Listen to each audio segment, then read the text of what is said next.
How's it going, and welcome back to the channel, where today is Saturday, which means it is park run day, and today we are off to Chipping Sodbury Parkrun. The Chipping Sodbury Parkrun is located to the northeast of Bristol, as you can see here, and it's a 3-lap course, fairly flat one as well, but we'll take a look at the course a little bit later. But it is quite a busy one as well at the start, so it might slow you down a little bit if you're trying to get your PB. So the parkrun is located at Chipping Sodbury Town Football Club, and it is predominantly flat, and it is all on hard standing ground, so you do not need trail shoes. However, there are no dogs allowed on this course, so unfortunately for you, all you dog owners, you can't do the park run here unless you don't bring your dog.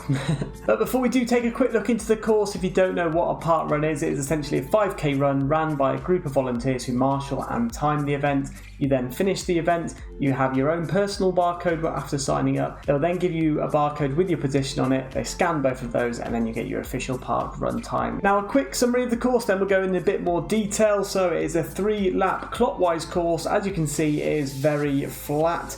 So you're going to go uphill, followed by the downhill, back uphill 3 times, and the max elevation gain is only actually 25 meters. You'll see the little bit there at the end. That was because I forgot to stop the Strava, so that's all good. And now let's take a look at the course in a bit more detail. A quick tip before we do have a look into the course: as they are doing the announcements, try and stand towards the back if you're trying to get your PB, because once everyone walks over to that start line, it does get very congested and it's quite difficult to get at the front. But then once you're at the front, you are going to start here. So this is by the St Nicholas FC pitch, and then you're going to make your way uphill, so it's very gradual uphill towards the ridings, where you then turn right into this woodland area. This woodland area is probably the tightest bit of the course, but it's still, you can fit 2, maybe 3 people in line past them. Once you do this bend, you're going to make your way start coming downhill, so it's a very gradual downhill again before turning right, following your way downhill, and then you'll hit a car park. Once you get to this car park, you're going to turn right, run across this car park. It's still going downhill slightly.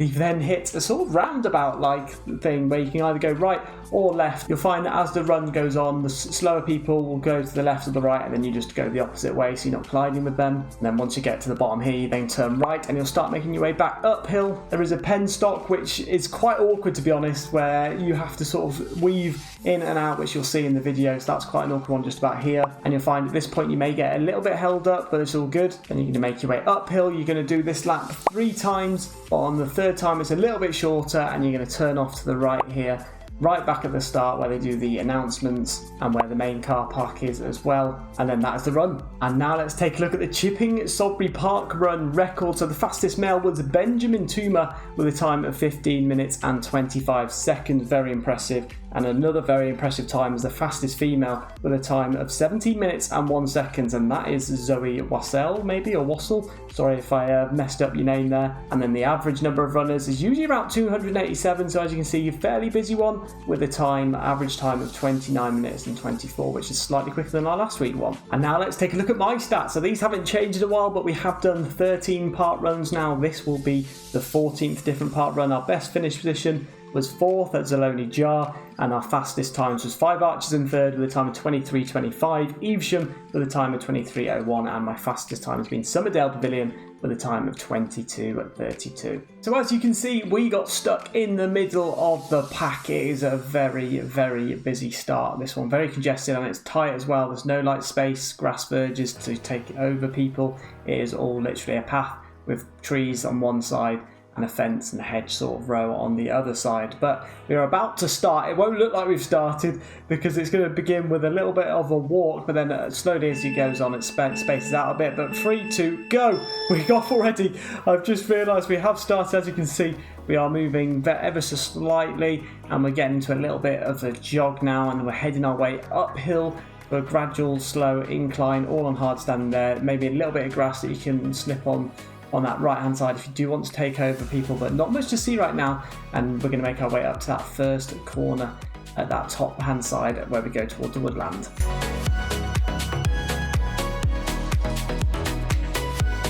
So as you can see, it's began to space out a little bit. We've got a bit of a jog going now. The football pitches you can see there on that right hand side as well. It was quite a good day for the run as well. It wasn't raining at all, so there was no puddles or anything to dodge.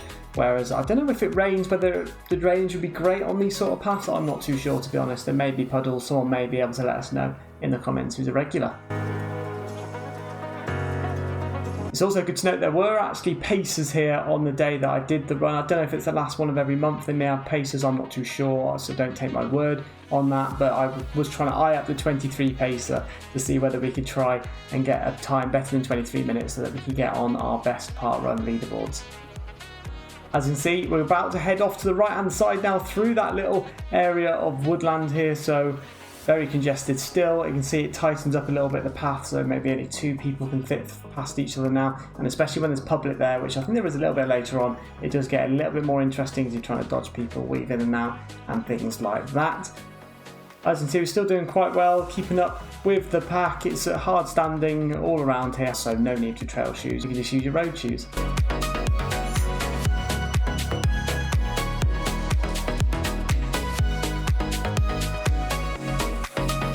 And that is the woodland area done. So we've just done that top section and we're now going to head our way downhill. But I'd say this is a very gradual downhill towards the bottom end of the park. As you can see, we've gone onto the grass verge a little bit to try and take over people, but unsuccessful there. It's just a matter of a waiting game, to be honest. You can speed up in the other laps. Unfortunately, you may have to slow down a little bit more than you'd like on the first 2 laps. And there we go, so it's opening up a bit now, and you may be able to see in the distance people have just turned right. So if you can see them there, that's what I was trying to find when the 23 pacer went across there, and I was going to count it down to see whether I could try and work up some seconds each lap.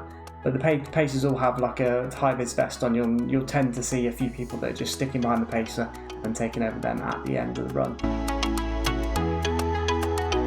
We've just done that right turn followed by the left turn, and now we're heading our way down towards the car park. So on the right hand side is where we started ish, and we're now heading our way down. Be careful as well, because down here there's maybe a little bit of mud that's just come off the grass verge onto the path, so it can be slightly slippy. I think there was one section where there was a little bit of mud and you sort of slip forward a little bit, so be careful there if you do see any mud on the floor. But this is a little bit steeper of a downhill. It's still, as you can see, not much steeper.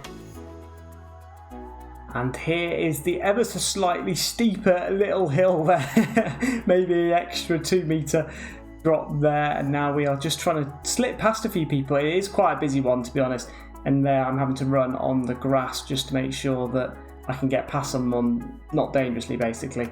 And we're now heading our way towards the car park, so you see a few things there on that right hand side. Then you drop down to here and you're on the car park. Be careful here that you don't slip over on that corner. Maybe try and cut that corner if it is very busy, and then you'll see in just a second the roundabout that I'm on about. Speed bump there as well. Watch the speed bump, don't catch your toe on it and go head first onto the ground, because it is hard on the parking bays. But here we go.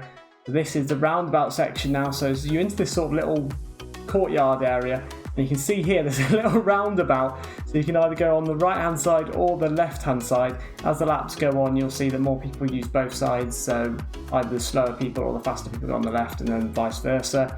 And then you're going to make your way to the end. There's a rock here where you turn right, and then this is towards the penstock, which on this lap it's not too bad, but on the future laps it can be, so you have to make sure you weave in and out of that. The penstock will go down that left hand side, so try to keep to one of those depending on your pace, and then you're heading your way back uphill towards the start. You'll see the finish line here on this right hand side, so this is where it ends on that final lap. At the moment they've not brought it out in towards the centre, obviously, because otherwise this is going to get too congested and people are going to run into the finish funnel accidentally. But here we go.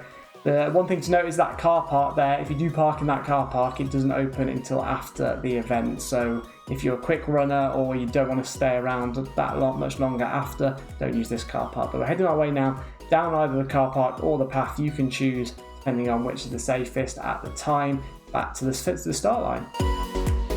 So there we go, we've cut back onto the path. This is just about where we started now, coming up to these trees on that right hand side. So this is where we started. We did the first lap in 8 minutes and 16 seconds. So a little bit behind time if we want to get our 23 minutes. However, I feel at this point I felt I had a bit more energy because that was a little bit slower due to the congestion. So hopefully we can pick up the pace a little bit for these last 2 laps.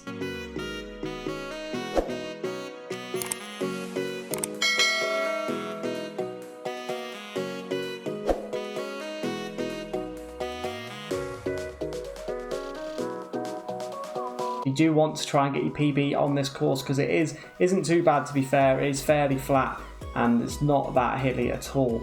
So if you do want to get your PB, then you've got to sit near the front. But we're heading into the woodland now, and you can see it's a lot more open space now for us to run in, and we can start to take over a few people.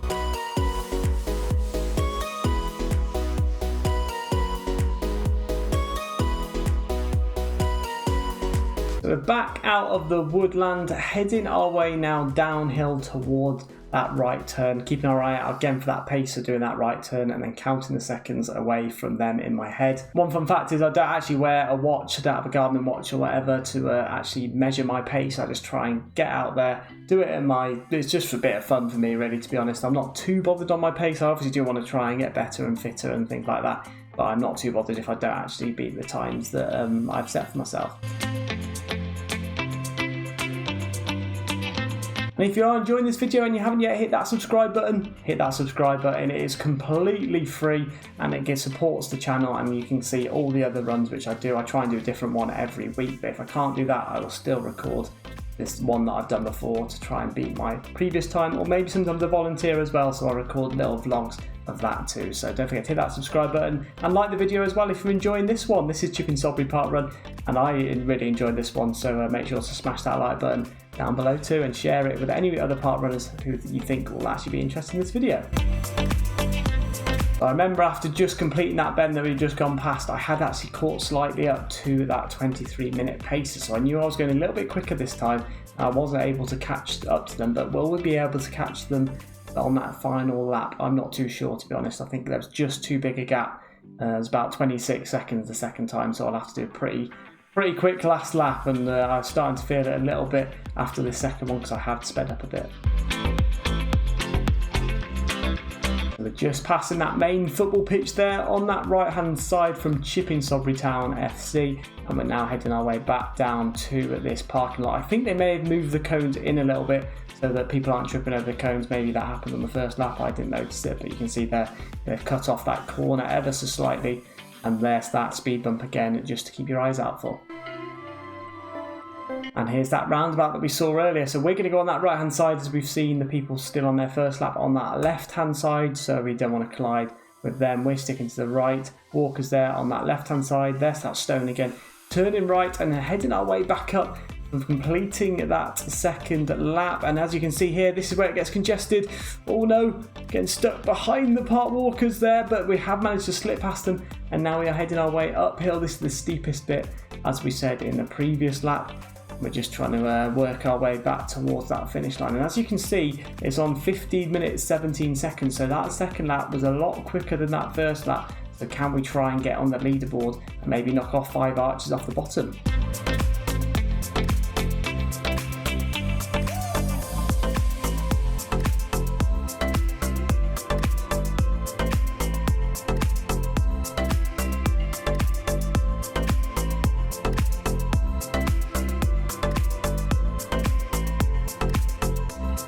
I've just noticed actually what I said earlier about the number of runners. There was actually 392, so a lot busier than usual, and hopefully, I don't think it's that busy usually. I actually don't know why it was 392 people there, but I'm pretty sure it's their 10th birthday next week, or maybe this week.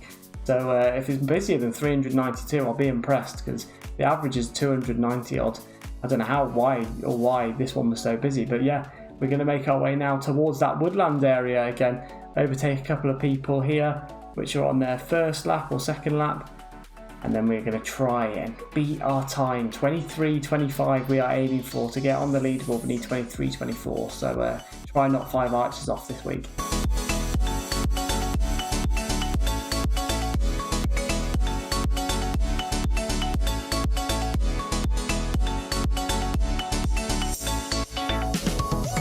So we're finally heading our way down this straight for the last time. I don't know whether we'll be able to see on the video where that 23-minute pacer is, but they're just a little bit further up on the right hand side. They'll be turning right in just a second.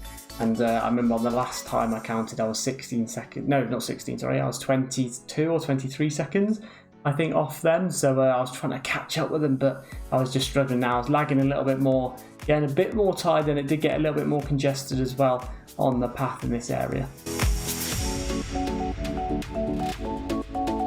And there's the 37-minute pacer that we're just passing there. Turning off to this right hand side, I think this is where the mud is on the right hand side there, which is just encroached onto the path, so be careful if you're running down that right hand side, as you may slip, because it is quite slippy, because I stood on it on one of the laps. I remember sliding ever so slightly. But we are now heading our way back towards that football, the main football pitch on the right hand side, back to the car park, and then the sprint finish to the end.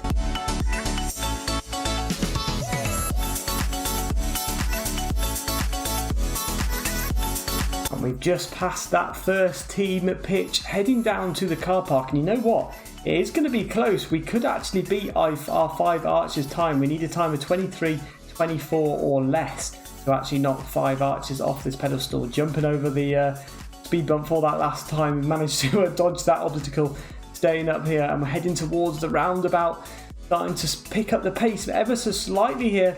22 minutes and 49. It's going to be really close, this. I don't know whether we're going to be able to get onto the leaderboard or not. We chose the right-hand lane and it was paid off. We're right at the end now, just trying to keep behind the guy in green. Turning right here now, it's the final sprint finish. Uphill the legs, you could feel the lactic acid building. Good sprint finish there from the man in green there. And we're just sneaking behind them. Oh God, it's 10 seconds. Can we do it? The finish line is literally just up here on the right hand side. It's going to be a close one. 23:21, 23:22. And we get a time of 23 minutes and 23 seconds. We've done it. Taken 5 archers off its pedestal. So we came there in 64th place as well, so I'm very happy with that one. And that is it. Chipping Sodbury Parkrun complete, ticking off that C on the Alphabet Ear challenge, although we've already done that with Congleton and Cheltenham. And it looks like it could be one for your PB, but you're going to have to be near the front, I think, if you do want to get it. It's not too much incline, it's quite a pretty straight one back there. Nice turns as well, maybe one sharp turn towards the end, and then the penstock as well, but we'll go through the pinch points in just a second. There's some pretty standard surroundings. You've got the woodland area, which is quite nice. Then you're just basically running around football field and then onto the car park at the end. A nice little roundabout, followed by the stone there at the end. Not too sure what that stone's for. I think it could be a memorial. I'm not 100% sure. So pretty standard park running turns of aesthetics. And now let's go into the pinch points in a bit more detail. So you've obviously got the number 1, busy start. Unfortunately, there's a lot of people. Well, not unfortunately, it's pretty good for the park run, but unfortunately, if you're trying to get your PB, there are a lot of people, so you've got a slow start unless you're near the front. And then number 2 is that final corner before you're making your way uphill. It's pretty sharp, 90-degree bend. That'll slow you down just that ever so slightly. And then finally, number 3, the penstock. That's probably the worst one of the 3, especially if you get to that penstock at a time where someone on a different lap is doing their run as well, because then you're going to have to sort of maybe hold back a little bit, slow down, and you don't want to collide with them. So that's probably the worst one. And as usual, a huge thank you to all the volunteers. They were all so happy on the day, really kind and friendly as well, and so easy to chat to if you have any questions. And now it's time for the transport tips and tricks. So you can get the first bus service, Y number 1, from the Bristol bus station via Fish Ponds Down End and Yate to Wickwall Road, Chipping Sodbury, that's where you want to get off. And then there is Yate train station. It is quite far away still though. It's a 3.2 kilometre walk to Wickard Road, and you can see the directions on foot for more detail on the website. And finally, the parking. So as I was saying earlier, there is actually free parking on the site, but do make sure that if you're on the site, you know that it's not going to be opened until a lot later than the run. So if you're a quick runner, it's probably not best parking on site. I will show you this park run here. So this one's also free. This is where I parked, and otherwise you're not going to be able to get off that quickly due to the people still running. So because you actually drive technically over the course to actually get to the car park, so they're obviously not going to open it mid-run and have people driving out, so that's the main reason for that. And then at the Chipping Sodbury Town FC, they have their own clubhouse where people go and grab a post-park run coffee if you're one of those that does that. And now it's time to take a look at the changes to my stats. So yes, we have got on there this week. Number of park runs obviously increased to 14. Finish position stays the same in 4th. However, 5 archers is knocked off the podium, which was in 3rd, and Chipping Sodbury's replaced it with a time of 23:23. So fair play to that. Evesham and Somerdale Pavilion still a lot quicker, and that is my fastest one since injury, so I'm very happy with that run that I did then. But with all that said, this has been Chipping Sodbury Parkrun. Really enjoyable, and as you saw, it's a good one maybe for getting your PB. as long as it's not too busy and you sat near the front. But if you are a regular at the Chipping Sodbury Parkrun and you do want to add to all the tips and tricks that I mentioned earlier, please let us know down in the comments and correct me if I've said anything wrong too. But if you like me and want to watch another parkrun video, we have last week's parkrun video, which is at Newport Parkrun, and then we also have the worldwide parkrun playlist where you can check out all of my parkrun videos in there. Next week we are off to Dublin to Fairview Parkrun, so make sure to check that one out next week. Hope you all enjoyed this one, and I'll see you all in the next one.